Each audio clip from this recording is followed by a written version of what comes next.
ভারতের উত্তর পূর্বাঞ্চলীয় রাজ্য ত্রিপুরার আগরতলায় বাংলাদেশ সহকারী হাইকমিশনে হামলার ঘটনায় 7 জনকে আটক করেছে দেশটির আইনশৃঙ্খলা বাহিনী। এছাড়া দায়িত্বে অবহেলার অভিযোগে ত্রিপুরার 3 পুলিশ সদস্যকে বরখাস্ত করা হয়েছে। মঙ্গলবার ভারতীয় সংবাদ মাধ্যম সূত্রে এ তথ্য জানা গেছে।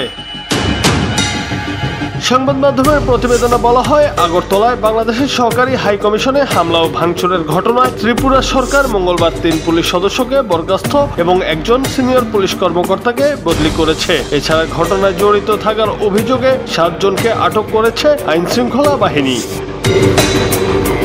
ত্রিপুরার একজন সিনিয়র পুলিশ কর্মকর্তা বলেন, সোমবারের ঘটনার তদন্তের নির্দেশ দিয়েছে বিজেপি সরকার। এ ঘটনায় সাব ইন্সপেক্টর দিলু জামাতিয়া, দেবব্রত সিনহা ও জয়নাল হোসেনকে সাময়িক বরখাস্ত করা হয়েছে। এছাড়া সহকারী কমান্ড্যান্ট ক্লান্তিনাথ ঘোষকে বদলি করা হয়েছে। দায়িত্বে অবহেলার অভিযোগে 4 কর্মকর্তার বিরুদ্ধে ব্যবস্থা নেওয়া হয়েছে বলেও জানান ওই কর্মকর্তা।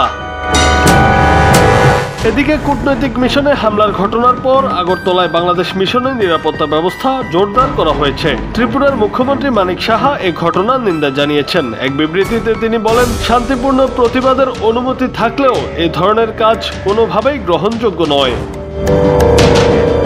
বাংলাদেশের সংখ্যালঘুদের নিপীড়নের কথিত অভিযোগ এবং সম্মিলিত সনাতনী জাগরণ জোটের মুখপাত্র চিন্ময় কৃষ্ণ দাস ব্রহ্মচারীকে গ্রেপ্তারের প্রতিবাদে সোমবার আগরতলায় বাংলাদেশ অ্যাসিস্ট্যান্ট হাইকমিশনে ভাঙচুরের ঘটনা ঘটে। জুনায়েদ আহমেদ, বাংলা টিভি।